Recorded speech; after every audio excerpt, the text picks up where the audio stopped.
ನಮ್ದು ಇವ್ರದೇನು ಜಾಸ್ತಿ ಪ್ರೆಷರ್ ಅಲ್ಲ ನಂದು ಹಾಲೇನು ಸಾಕಬೇಕೀಗ ನೋಡ್ರಿ ಮನೆ ಎಲ್ಲ ನೋಡಿದೆ ಊಟ ನೋಡ್ರಿ ಗೊತ್ತಾಗ್ತಿಲ್ಲ ಇದ್ದೇ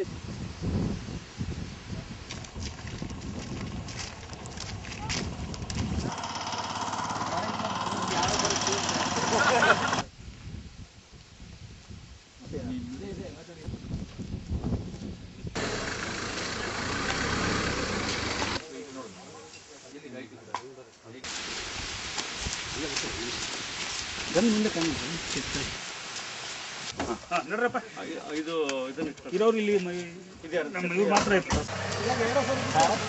ನಿನ್ನೆ ಅಲ್ಲಿ ಹೇಳಿದ್ದಾರೆ ಅವ್ರ ಹತ್ರ ಒಂದು ಕಾಟ್ರೇಜ್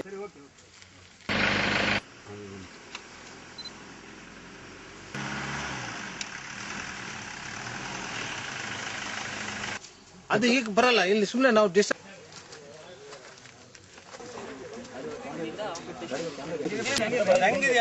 ಹೆಂಗಿದಂಗೆ ಇಲ್ಲಿ ಬಿಡ್ರಿ ಅದಕ್ಕೆ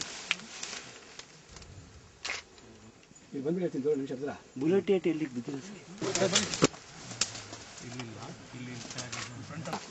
ಸರಿಯಾಗಿ ಹಿಡಿಯೋಣ ಜೂಮ್ ಬಿಡೋಣ ಅಂತ ಮಾಡಿದ್ವಿ ಬಟ್ ಇದು ಅಗೇನ್ ಅಂಡ್ ಅಗೇನ್ ಇದ್ರಲ್ಲಾದಂಗ ಆಗೋದು ವೆಂಕಟಾಪುರದಲ್ಲ ಆಯ್ತಲ್ಲ ಇಲ್ಲಿ ಬಿದ್ದಿದೆ ಗೊತ್ತಾಗಿಲ್ಲ ಸರ್ ಅದು ಇಲ್ಲೊಂದು ಬಿದ್ದಿದೆ ಎಷ್ಟು ರೌಂಡ್ ಆಗಿದೆ ಸರ್ ನಿಮ್ದು ಸ್ವಿಚ್ ಆಫ್ ಇತ್ತಲ್ಲ ಫೋನ್ ಮಾಡಿದ್ರೆ ಅಲ್ಲ ನಾವು ಇಲ್ಲಿ ನನ್ನ ಮೇಲೆ ಚೇಂಜ್ ಮಾಡುವಾಗ ಸಡನ್ಲಿ ಸಿಬ್ಬಂದಿ ಮೇಲೆ ಅಟ್ಯಾಕ್ ಮಾಡಿಬಿಟ್ಟಿದೆ. ಇವತ್ತು 2 ಸಲ ಕಾಣಿಸ್ಕೊಂಡಿದೆ ಬೇರೆ ಭಾಗದಲ್ಲಿ ಫೈರ್ ಮಾಡಿದ್ದಾರೆ, ಅದು ಸ್ಪಾಟ್ ಹೋಗ್ಬಿಟ್ಟಿದೆ. ಸ್ಟೇಜ್ ಅನ್ನ ಸರಿ ಮಾಡಿ ಇನ್ನೊಂದ್ಸಲ ನೋಡ್ಕೊಂಡ್ಬಿಟ್ಟು 3:15 3 ಗಂಟೆ ಬಂದ್ವಿ. ನಾವೇನಿದ್ವಿ ಒಂದು 3 ಅಲರ್ಟ್ ಆಗಿದ್ವಿ.